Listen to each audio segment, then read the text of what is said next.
Welcome back to our channel. Today we are going to finish the last topic, that is excretion, from chapter life process. So basically, what is excretion? Excretion is a biological process in which the removal of harmful metabolic waste from our body. Means what? कि ये ऐसी एक process है, ऐसी biological process है जिसमें क्या होता है, हमारे बॉडी से जितने भी वेस्ट होते हैं, हार्मफुल वेस्ट होते हैं, वो निकल जाते हैं. जैसे कि आपका carbon dioxide, water, salts and urea. ठीक है, ये जितनी भी चीजें होती हैं हमारी बॉडी में, इनका जो भी रिमूवल होता है वो किस प्रोसेस की वजह से होता है? That is because of excretion. Clear? So watching, thank you. Organs of excretion मतलब एक्सक्रीशन कौन कौन सी बॉडी पार्ट से हो रहा है. सबसे पहले लंग्स. लंग से क्या क्या निकलता है आपका? That is carbon dioxide and water with the process of respiration. ठीक है, जब आपकी रेस्पिरेशन होती है, when respiration occurs, then CO2 and water are remove from the body. ठीक है, फिर स्किन. स्किन से किस फॉर्म में आपका निकल रहा है?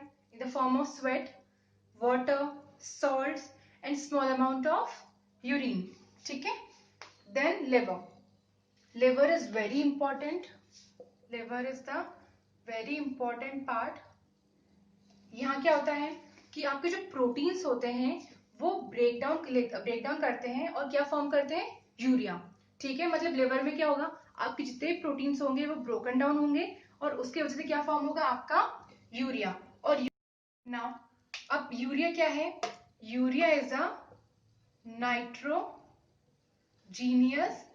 वेस्ट. मतलब क्या है? ये एक टॉक्सिक है. ठीक है, दिस इज हार्मफुल. क्लियर? अब आता है आपका किडनी. अब किडनी में क्या होता है? यहाँ पे ये जो यूरिया बनता है, क्लियर, ये जो यूरिया आपके लिवर में बना वो इस किडनी में क्या होगा? वो फिल्टर होगा. ठीक है, मतलब ये यूरिया किडनी में जाके फिल्टर होने के बाद क्या करेगा? वो यूरिन के फॉर्म में बाहर आ जाएगा. क्लियर? मतलब आपका लिवर में क्या हुआ? प्रोटीन्स ब्रेकडाउन हुए. प्रोटीन्स ब्रेकडाउन होने के बाद क्या बना? यूरिया बना. और फिर यही यूरिया जब किडनी में जाएगा तो किडनी में क्या होगा? ये यूरिया फिल्टर होगा. फिल्टर होने के बाद बॉडी से किस फॉर्म में बाहर आएगा? In the form of urine. तो ये 4 ऑर्गन्स होते हैं जिसकी वजह से आपका एक्सक्रीशन होता है. ठीक है, now excretory system. Excretory system in humans. This is the diagram of excretory system. It has 2 kidneys, ureters, urinary bladder, urethra, renal artery and renal vein. Artery का function क्या होता है? To bring blood to the organ. ठीक है, what is the function of artery? To bring blood to the organ. And what is the function of vein? To take the blood from the organ. ये हम लोग पढ़ चुके हैं कि artery blood लेकर आता है ऑर्गन तक और वेन क्या है? वो ब्लड ले जाता है वापस ऑर्गन से. हम रीनल शब्द किसके लिए यूज करते हैं? We use renal for the word kidney. Pulmonary हम लंग्स के लिए यूज करते हैं. क्लियर? और हेपेटिक हम लिवर के लिए यूज करते हैं. क्लियर?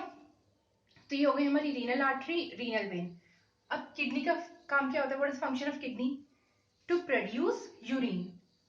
किडनी क्या करती है? यूरिन को प्रोड्यूस करती है. फिर अब आता है यूरेटर्स. यूरेटर्स क्या करते हैं? यहाँ पे जो किडनी में आपका जो यूरिन बनता है उसको लेकर आते हैं कहाँ तक? यूरिनरी ब्लैडर तक. Clear? Kidney produces urine.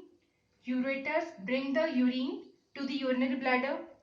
Urinary bladder का फंक्शन क्या होता है? स्टोरेज. ठीक है, स्टोरेज ऑफ यूरिन. किडनी में आपका प्रोड्यूस हो रहा है यूरिन. ठीक है, kidney produce urine. Ureters take urine from kidney to bladder. ठीक है, ब्लैडर के बाद यूरिनरी ब्लैडर में क्या हो रहा है? आपका स्टोरेज हो रहा है. स्टोरेज के बाद अब यूरेथ्रा क्या करता है कि जो जितना भी यूरिन आपके यूरिनरी ब्लैडर में स्टोर होता है वो with the help of urethra बाहर आ जाता है. क्लियर? यूरेथ्रा क्या करता है? जितना भी आपका यूरिन आपके ब्लैडर में स्टोर होता है, ब्लैडर से वो पूरा यूरिन को बाहर निकाल देता है. कौन? आपका यूरेथ्रा. क्लियर? एक्सक्रीटरी सिस्टम के इंपॉर्टेंट पार्ट्स. आपका रीनल आर्टरी क्या कर रहा है? ब्लड को ऑर्गन तक लेकर आ रहा है। रीनल वेन आपके ऑर्गन से ब्लड को लेकर जा रहा है। किडनी क्या कर रही है, आपके यूरिन को प्रोड्यूस कर रही है। क्लियर? यूरेटर्स जो किडनी में आपका यूरिन बना उसको लेकर आ रही है कहां तक, यूरिनरी ब्लैडर तक।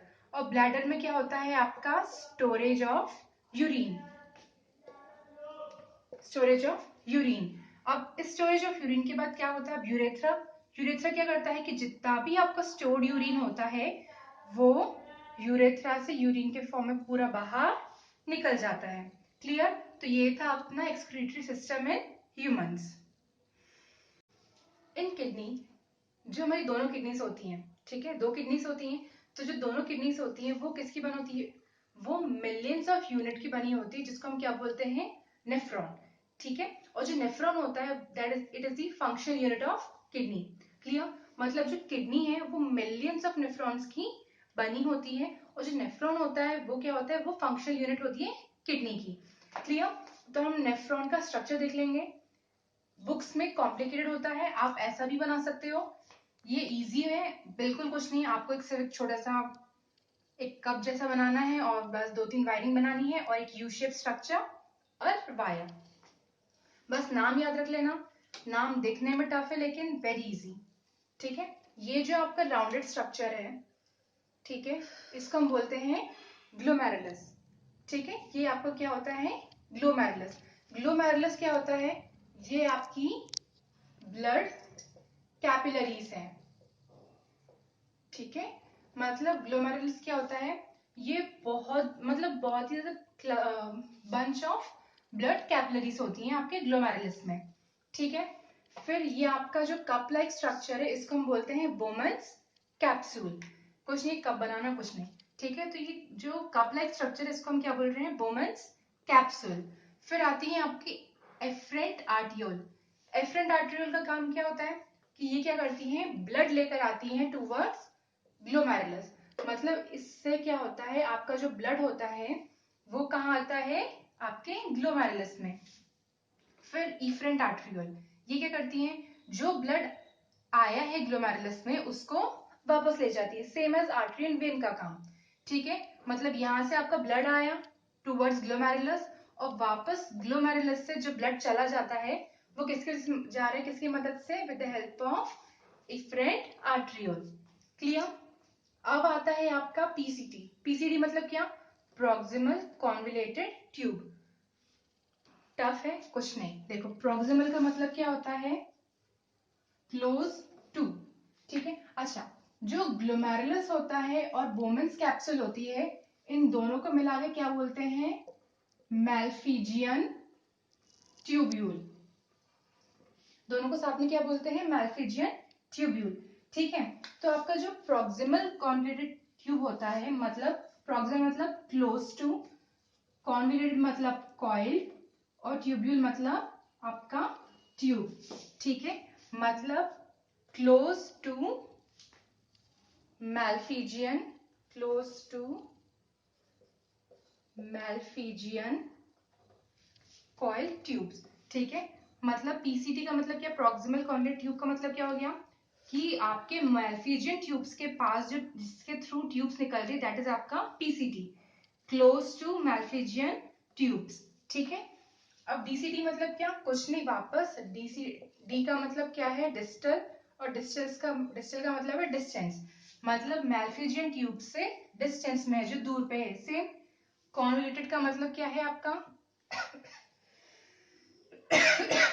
कॉइल, ट्यूब्यूल का मतलब क्या है आपका ट्यूब। क्लियर हुआ? अब ये जो आपका यू शेप स्ट्रक्चर है इसको हम क्या बोलते हैं, हेनल्स लूप। क्लियर? ये जो यू शेप स्ट्रक्चर है इसको हम क्या बोलते हैं, हेनल्स लूप। और फिर अब ये जो एक पाइप है आपकी, ये क्या होती है, कलेक्टिंग पाइप। ठीक है, कलेक्टिंग ट्यूब्यूल होता है, यहाँ पूरा यूरिन कलेक्ट होता है और यहाँ से आपका यूरिन फ्लो हो जाता है। क्लियर? तो ये था आपका स्ट्रक्चर ऑफ नेफ्रॉन। अब हम पढ़ेंगे formation of urine. Ultrafiltration. Ultrafiltration completes in 3 steps. First, ultrafiltration. Second, tubular reabsorption. And third is tubular secretion. What happens in ultrafiltration? इसमें क्या होता है कि आपका जो यूरिया है वो फिल्टर होता है और कहाँ जाता है, आपके फिल्ट्रेट में चला जाता है, ठीक है। और यूरिया के साथ साथ और क्या क्या जाता है आपका, वाटर, यूरिया, ग्लूकोज, देन आपके आयंस एंड अमोनिया। क्लियर। जब अल्ट्राफिल्ट्रेशन होता है तो इसमें क्या होगा, आपका जो यूरिया है वो क्या होगा, फिल्टर हो जाएगा और फिल्ट्रेट में चला जाएगा। तो उसके साथ यूरिया के साथ साथ क्या क्या, आपका वाटर, ग्लूकोज, आयंस और आपका अमोनिया भी कहाँ चला जाएगा, आपके फिल्ट्रेट में। क्लियर। अब क्या आता है, ट्यूबुलर रीअब्जॉर्प्शन। रीअब्जॉर्प्शन मतलब क्या, कि अब जब फिल्ट्रेशन हुआ तो कुछ इंपॉर्टेंट आइटम्स भी फिल्टर हो गए, लेकिन वो हमको वापस चाहिए। जैसे कि आपका क्या क्या आपको वापस चाहिए, आपका ग्लूकोज, सोडियम, अमोनिया, ये जितने भी आपकी चीजें हैं, जितनी भी एक्स्ट्रा फिल्टर हो गई है तो ये अपन को क्या चाहिए, अपन इसको वापस जितना फिल्ट्रेट में गया उस फिल्ट्रेट से हम इसको वापस क्या कर लेंगे, एब्जॉर्ब कर लेंगे। तो ये हमने जो वापस एब्जॉर्ब किया ये क्या हो गया, हमारा रीएब्जॉर्प्शन। मतलब जैसे कि घर पे क्या होता है कि आपका कोई सामान होता है एंड कोई उठा के उसको डस्टबिन में डाल देता है। क्लियर। तो वो आपको, भाई आपका इंपॉर्टेंट चीज है तो आप वापस को डस्टबिन में उठा के रखते हो कि नहीं रखते हो। क्लियर। तो ये जो भी आपने मतलब अपनी चीज को क्या की, रीअब्सॉर्ब करी। उसी तरह से क्या होता है, जब फिल्ट्रेट होता है तो आपकी कुछ इंपॉर्टेंट चीजें भी साथ में क्या हो जाती है, फिल्टर हो जाती हैं। तो रीअब्सॉर्प्शन में हम क्या करेंगे, वो जो चीज फिल्टर हो गई उसको हम लेके वापस क्या करेंगे, अपने पास रख लेंगे। क्लियर। अब आता है आपका सिक्रीशन। ट्यूबलेस सिक्रीशन में क्या होता है, आपका पोटेशियम आयंस, आपके अमोनिया आयंस और आपके हाइड्रोजन आयंस, इन सबको क्या करते हैं, वापस सिक्रीट कर लिया जाता है। ठीक है। इन सबको क्यों सिक्रीट किया जाता है, to maintain the ionic balance,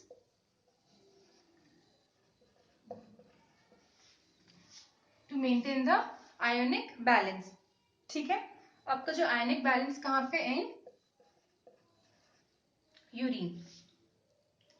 आपके ट्यूबलेस सिक्रीशन में क्या होता है कि आपके जो potassium ions, sodium ions, potassium, hydrogen और अमोनिया आयंस होता है, इन सबको क्या करते हैं, सिक्रीट कर लेते हैं ताकि क्या हो, आयोनिक बैलेंस हो जाए आपके यूरिन में। क्लियर यहाँ तक। अल्ट्रा फिल्ट्रेशन में क्या हो रहा है कि फिल्ट्रेशन हो रहा है यूरिया का, उसी के साथ साथ आपके वाटर, ग्लूकोज और अमोनिया आयंस फिल्टरेट हो रहे हैं। क्लियर। फिर ट्यूबुलर रीअब्जॉर्प्शन हमने क्या किया कि जो भी हमारी एसेंशियल चीजें भी फिल्ट्रेट में जाके फिल्टर हो गई हैं उनको हम क्या कर रहे हैं, वापस रीअब्सॉर्ब कर रहे हैं। क्लियर। रीअब्सॉर्ब करने के बाद हमने क्या किया ट्यूबुलर सिक्रीशन में, कि हमने हमारे ट्यूब्यूल्स के थ्रू पोटेशियम, अमोनियम और हाइड्रोजन आयंस को सिक्रीट किया।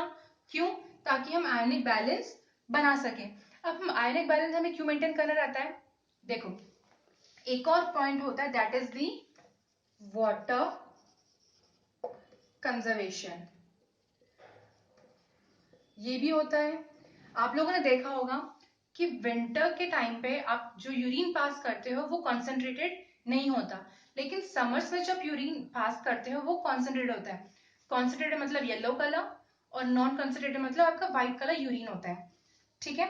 अब ऐसा क्यों हो रहा है कि समर सीजन्स में आपकी बॉडी से एब्जॉर्प्शन ज्यादा होता है वाटर का, आपके स्वेट के फॉर्म में। जितना भी आपका हीट आएगा, आपका स्वेट तो निकलेगा, तो स्वेट के फॉर्म में, किसी भी अदर फॉर्म में आपका जो हो रहा है, क्या हो रहा है, वाटर एब्जॉर्ब हो रहा है, एब्जॉर्प्शन हो रहा है। ठीक है। और विंटर्स में ये एब्जॉर्प्शन नहीं होता, तो हमारा वाटर लॉस कम होता है और समर्स में हमारा वाटर लॉस ज्यादा होता है। क्लियर। इसलिए हमारा जो यूरिन होता है वो समर्स में कंसंट्रेटेड होता है और विंटर्स में कंसंट्रेटेड नहीं होता। तो जो भी अब वाटर कंजर्वेशन होता है वो वापस कहाँ जाएगा, जितना भी हमारा वाटर बचा वो उसको एब्जॉर्ब कर लेते हैं with the help of tubular reabsorption. Clear यहाँ तक। अब हमारा last topic that is hemodialysis. Hemodialysis, hemodialysis is also known as artificial kidney. ठीक है। Hemodialysis also known as artificial kidney. जब क्या होता है कि किसी पर्सन में जब किडनी वर्क करना बंद कर देती है, ठीक है, when kidney stops working in a person, तो क्या होता है कि जो अमाउंट ऑफ यूरिन होता है वो क्या होता है, इंक्रीज हो जाता है। क्लियर? जब किडनी आपकी बंद हो जाती है काम करना, तो क्या होता है, अमाउंट ऑफ यूरिन क्या होता है, इंक्रीज हो जाता है। तो उस यूरिन को हमारी बॉडी से बाहर निकालने के लिए हम क्या करते हैं, एक मशीन का यूज करते हैं, और उस मशीन को हम क्या बोलते हैं, हेमोडायलिसिस और डायलिसिस मशीन। आपने सुना होगा कि कोई फलाना फलाना आंटी या अंकल डायलिसिस के लिए जा रहे हैं। वो क्यों जाते हैं, क्योंकि उनकी किडनी क्या करती है, वर्क करना बंद कर देती है। तो उसकी वजह से उनकी बॉडी में जो यूरिन होता है, यूरिन लेवल्स बढ़ जाते हैं। तो उस अनवांट मतलब अब उस एक्स्ट्रा चीज को हमारी बॉडी से बाहर निकालने के लिए हम क्या करते हैं, डायलिसिस करवाते हैं या हीमोडायलिसिस कराते हैं। इसमें क्या होता है कि आपका एक पर्सन है, उसकी बॉडी से ब्लड लिया जाता है। ब्लड लेने के बाद उसको क्या कराते हैं, एक फ्लूइड में डाल देते हैं। मतलब एक ये मशीन है आपकी डायलिसिस मशीन। पर्सन से ब्लड लिया, उसको मशीन में डाल दिया, और ये जो ट्यूब्स होती हैं इनको हम क्या बोलते हैं, सेलोफियन ट्यूब्स। ठीक है, ये जो ट्यूब्स होती है वो क्या होती है, सेलोफियन ट्यूब्स। ये ट्यूब्स क्या करती हैं, इस पर्सन का ब्लड लेकर जाती हैं, पास करवाती हैं, ठीक है, और उस ब्लड को वापस फ्रेश करके पर्सन में डाल देती है। ये किस में होता है, डायलिसिस मशीन में। इसमें क्या होती है, एक फ्लूइड होता है जिसको हम क्या बोलते हैं, डायलिसिस फ्लूइड। ये जो डायलिसिस फ्लूइड होता है वो क्या होता है, सेम एज ब्लड। मतलब इसमें ब्लड के सारे कंपोनेंट्स होते हैं एक्सेप्ट यूरिया। ठीक है, नॉर्मल जो ब्लड होता है उसमें यूरिया भी प्रेजेंट होता है, लेकिन इसमें जो आपका डायलिसिस फ्लूइड होता है इसमें ब्लड के सारे कंपोनेंट्स होते हैं, लेकिन इसमें क्या नहीं होता, एक यूरिया अकेला नहीं होता। ठीक है, इसमें क्या होगा फिर, अब आपका जो ब्लड है, पर्सन का ब्लड लिया, डाला, इस डायलिसिस फ्लूइड के साथ वो पूरा प्रोसेस हुआ, और वापस सेलोफियन ट्यूब के थ्रू वो ब्लड बाहर आ जाता है, और हम क्या करते हैं, उसको वापस पर्सन में डाल देते हैं। क्लियर यहाँ तक? अब क्या होता है, आपका पर्पस क्या होता है डायलिसिस का, to remove urea from the blood. ठीक है, हमारा पर्पस क्या होता है डायलिसिस का, ताकि हम यूरिया को हमारी बॉडी से निकाल पाए। ठीक है, अब जो आपकी सेलोफियन ट्यूब्स होती है ये क्या होती है, SPM, that is semi permeable membrane होती है। ठीक है, सबको पता है सेमी परमिएबल मेम्ब्रेन सिर्फ कुछ चीजों को अलाउ करेगी अंदर आने के लिए, और बाकी चीजों को बाहरी गेट पे रोक देगी। ठीक है, जैसे कि होता है जिसके पास एंट्री कार्ड है वही अंदर जा सकता है। इसी तरीके से क्या होगा कि जो सेमी परमिएबल मेम्ब्रेन है वो एक ऐसा काम करती है कि सिर्फ इंपॉर्टेंट चीजें ही फिल्टर से अंदर जा पाएंगी, बाकी बाहर हो जाएंगी।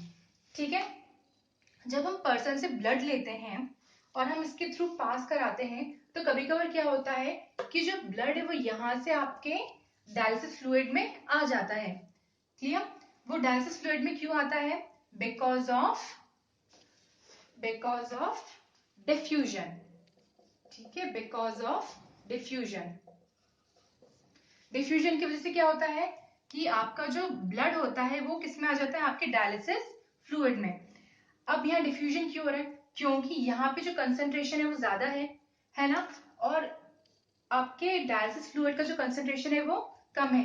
तो क्या होगा कि आपका ब्लड मूव करेगा from the region of higher concentration to the region of lower concentration, है ना। मतलब आपका जो ब्लड था वो कंसंट्रेटेड है, तो वो हायर कंसंट्रेशन के रीजन से कहाँ आ जाएगा, टुवर्ड्स दी लोअर कंसंट्रेशन।